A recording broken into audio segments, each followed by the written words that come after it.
Like hunger, thirst, sleep, and physical intercourse, love is an essential for human survival. It can often feel so primal and mysterious that it may be hard for some of us to define. For thousands of years, we've tried to understand how love works by studying it and writing about it in songs and poetry. We've seen love play out so many times in movies and teleshows that we find ourselves, time and time again, rooting for our favourite couples and wishing to live out our own wildest dreams. But if love has the ability to inspire entire nations to act in its name, after all, Helen of Troy was said to launch 1,000 ships based on her beauty alone.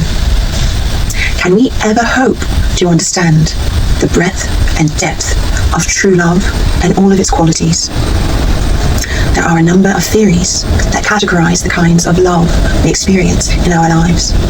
Relationships are fundamentally based on three key components that function as the 3 points of a relationship triangle: intimacy, passion, and commitment. Intimacy is based on an emotional bond and a feeling of closeness and comfort. Passion includes sexual and physical attraction and that feeling of romance. Commitment is the decision or choice to love another person and the efforts that someone is willing to do to maintain that relationship. Attraction is more like a magnetic force. There are 8 kinds of love that can occur based on varying levels of each key component. Each kind of love is different enough that you might find yourself maintaining relationships in several categories.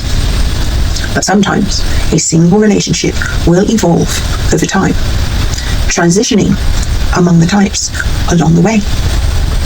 Non-love is a bit self-explanatory. In this type of connection, you're indifferent to the other person. There's no passion, no intimacy, and no need for commitment. This person may be someone you see on the street, an acquaintance, or someone you know very casually. Liking is a type of love that is the basis for most friendships. In this category, you're high on intimacy, but there's no passion or commitment. In this type of love, you're more focused on the real close bond that you share with someone else. So you strengthen that bond over similar qualities, interests, and characteristics. Infatuation is the height of passion, but without intimacy or commitment. This is what most people think of when they have a crush or experience love at first sight. You may not know someone on a deep level, but you experience real physical changes, like the feeling of butterflies in your stomach, or a sense of anxiousness, or a flash of desire. Whenever you see or think about the person you're attracted to. A lot of relationships start out that way, and then they turn into something more romantic. Empty love is when you're experiencing high levels of commitment, but you're without passion or intimacy. Sometimes this can be a starting point in an arranged marriage, or couples find themselves experiencing this type of love if they stay together for their children, or are not financially stable enough to leave a relationship. Unfortunately, empty love can feel like a really difficult place for people because they think that they're stuck.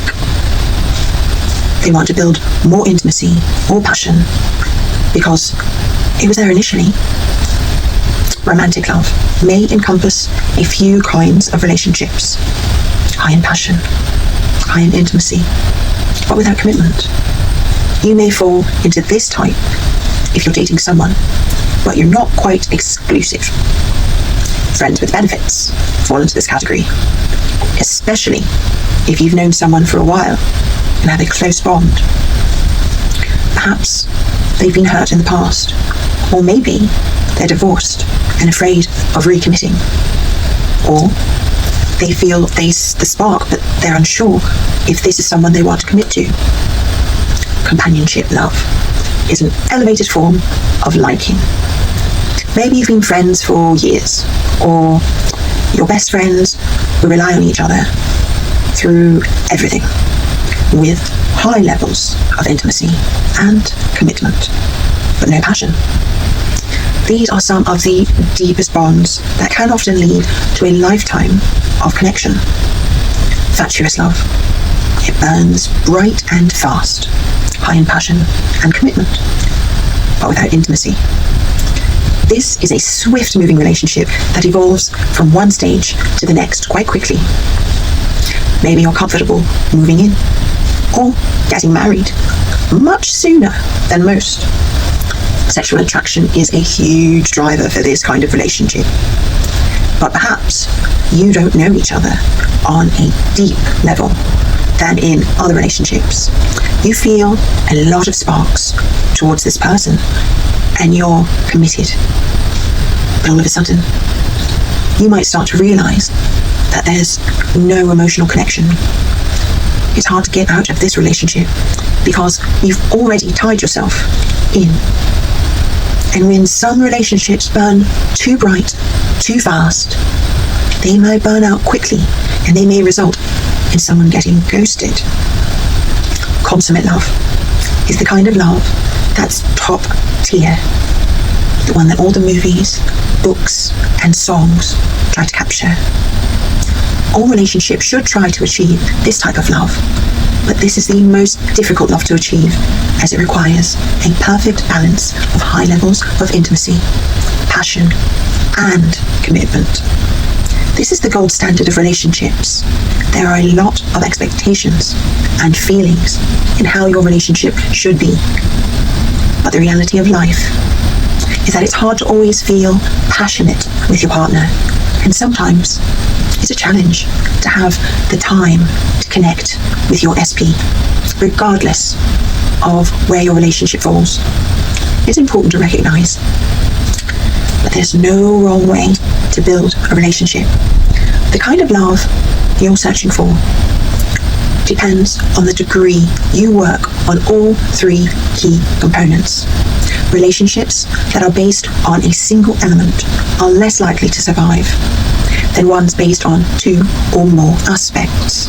It's helpful to know which pieces are missing or which pieces you want to build up to in your relationship. So how long does it take for someone to fall in love?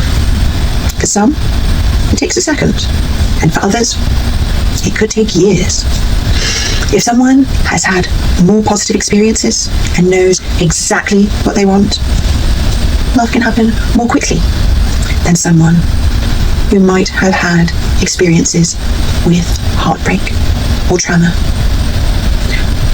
But it also depends on how you're defining love and the strength of your connection, your history, and the strength of your physical reactions can dictate how quickly you fall in love. Some people call the first initial state of infatuation love, and other people move toward the last stage of attachment, and that's when they put the label of love on it. Attraction comes at you fast. It takes just 1/5 of a second for someone to know if they're attracted to someone else. That heady rush of dopamine brings on a flash of feelings, notably butterflies, intense longing and fixation. In fact, some neurobiological studies indicate areas of the brain becoming increasingly more excited when someone sees the face of the person they love or are attracted to. Love starts in the brain, not in the heart. When people report being in love, they have a tsunami of activity in the brain. Often, we're attracted to someone that feels familiar. So, if you happen to have a type, there's probably a reason for that. There is a lot happening unconsciously when you feel a pull towards someone. And it's usually because they're familiar in some way, whether it's their mannerisms, their demeanor, or their presentation of the world. However, short-lived this first initial stage of love may be, there's a certain level of excitement and drive associated with it to kickstart the rest of your relationship, should it go any further. The love at first sight stage of falling in love is about attraction. The second stage is about removing those rose-colored glasses and really seeing the person you're attracted to. It's normal to superimpose expectations on and desires onto the person that we're attracted to, in an effort to fit the mold for the theatrical romance we've always dreamed about. But that often means we've overlooked red flags in the second stage. There's some disillusionment. You really get to know who they are instead of who you want them to be. If you continue to bond and like what you see, that's what moves you into the next phase, number 3. Sometimes love can be challenging in that it fulfills a need in the moment, and then that need may eventually change over time. Sometimes you might find that your needs are overlooked in exchange for prioritizing your partner's needs, which results in a codependent relationship. But the biggest takeaway is, if someone doesn't love you on the same level you love them, that's okay. A lot of times, people take it personally. Them not loving you has more to do with them than it does with you. The people who are the most successful at love are those that can accept the other person for who they are without trying to change them over time. Your dopamine levels tend to drop off, so that thrill of love and all the adrenaline you feel during that initial attraction starts to settle down as you further solidify your connection with your partner and create an attachment to them. Your brain increases its levels of oxytocin and vasopressin, which help maintain that bonding feeling you have for longer periods. Those feelings of lust and the wild excitement of attraction mellows and turns into feelings of connection. It goes from fireworks to feeling like you care about that person's needs and you're interested in their future and you invest in them. Once you're attracted to someone, they play a pretty significant role in your life. Even when you are participating in the smallest, mundane, everyday activities, you tend to grow together and partner up. It's your team against the world.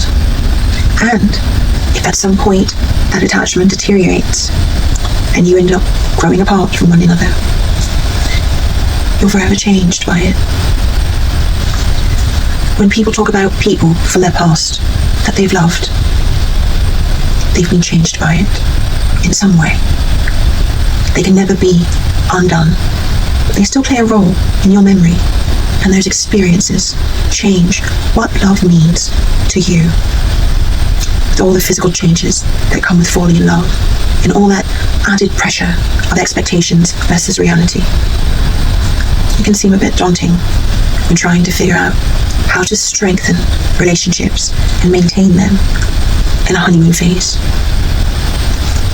If you're looking to start with simple solutions, the 5 love languages, a concept created by Arthur Gary Chapman in 1992, is a simple way to communicate the very important concept that there are various ways to feel in love. The idea poses that there are 5 main love languages in which we express love and want to be loved. And whilst you may find more meaningful experiences by expressing one of these languages, your partner may find more meaning in others. The key here is identifying how you want to be loved, but also finding ways to love your partner through these 5 areas. Words of affirmation, telling your partner what you love about them. Small acts of praise or giving them compliments. Small ways, these are just small ways to express this love language, but it doesn't have to stop at words. You can send a thoughtful card, email, or a text. or share a meaningful memory, photo, meme, or social media post. To drive this one home, acts of service. This love language is about picking up responsibility in small and meaningful ways. Perhaps your partner doesn't like doing a certain chore, so you pick that up for them. Or it could be as simple as cooking them breakfast, bringing them a cup of coffee or tea, offering to run errands when they're short of time or feeling sick. Love is a verb. Do one thing each day to make your partner feel special. Quality time. If your partner loves new experiences and date night ideas, this might be the area to focus on. The key here is to give your partner your undivided attention. Go on a walk, watch a movie, or pick up a hobby together. Whatever you decide to do, it's important to do it fully and with your partner's focus front and center. You can do acts of service while spending time together. When your partner is talking, put down your phone and really take in what they're saying. Gift giving, roses, jewelry, or any small token of your affection. This one is pretty straightforward and tends to be amplified when important events, holidays, or anniversaries roll around. And you don't necessarily need a grand gesture. A gift can be something as simple as picking up their favorite foods for your next movie night. Physical touch. This could be as simple as holding hands, cuddling, a kiss or a hug. If physical touch is your partner's language. Sexual intimacy may also rank high on their priorities. The person who uses words to express their affection instead of touch may have to work a bit harder to get out of their comfort zone and think about connecting through touch. The sooner you communicate with your partner, the easier it'll become to love, elevate and support them. And if there is ever a lull in the relationship, turning to these love languages as life rafts may be key in getting things back on the right track. You can identify someone's love language at any point, and it's a helpful tool in helping you to express how you care about someone. And if you need help determining your partner's love language or your own, please reach out. I'm always here for you.